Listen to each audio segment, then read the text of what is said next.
Welcome back. You're watching Newslink, and KZN has suffered almost R1 billion in damages due to the recent floods. But how much of it is actually covered by insurance? Well, policies can often be very complex agreements. So let's get some clarity on that with Mto Mapumulo from Adams & Adams Insurance Division to talk us through that. Thank you very much for your time this morning, Mto. And let's maybe just broadly start on the kind of impact that this kind of devastation will have on individual insurance claims, which I'm sure have already started coming through to different insurance providers. Yes, a very good morning to you and to your viewers. Most definitely, these recent rains and floods have really activated various insurance policies, and in this regard we can look at policies such as business interruption policies. We can look at your normal or your ordinary car insurance policies, the homeowners with also their house contents policies, and most importantly, the risk of floods and heavy rains are usually part of your normal short-term insurance policies. So in this particular instance, with these floods and the heavy rains, those are mostly the policies that have been triggered. Now, that's very encouraging in that a lot of the situation that we're seeing now is usually within an insurance policy of an individual. But let's talk about the validity of that claim that's made. What would inform the validity or invalidity, the validity of that particular claim? Okay, so we have to look at whether at the time when the floods and the heavy rains occurred, was that person or business actually insured?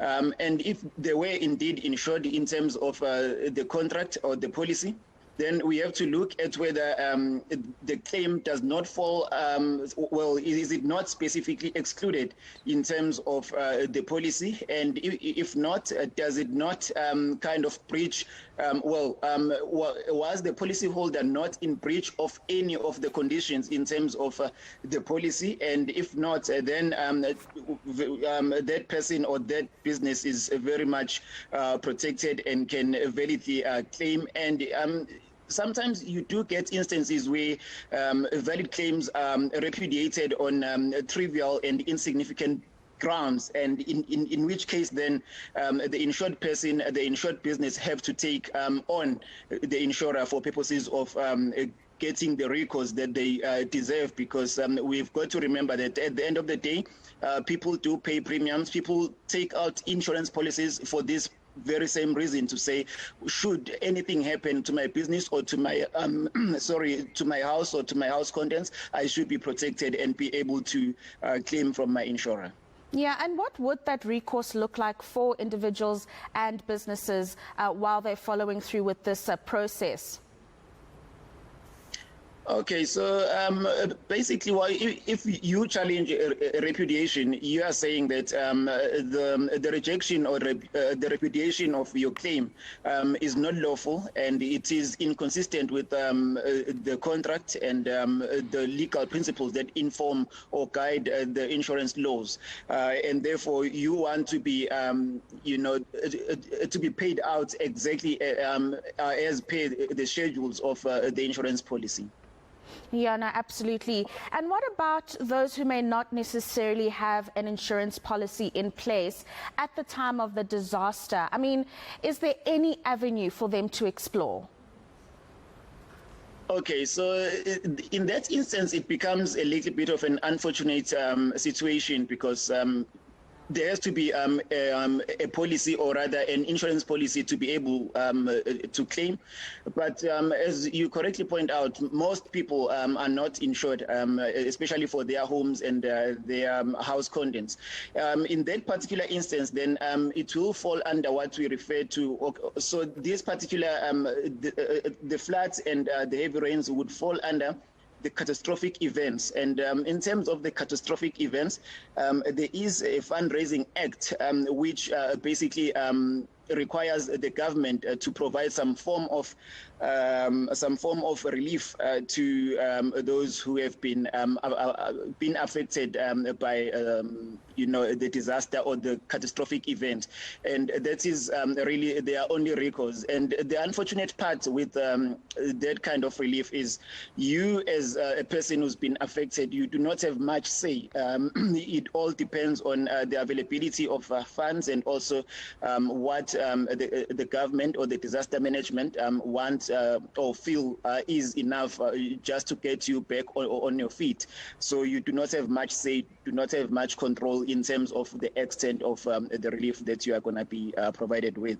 And then just a final thought for then, for our viewers, just the importance of taking out insurance. I mean, we do understand that many people are struggling financially, and usually the first things to go when you are re-establishing your budget is usually the insurance or your medical aid.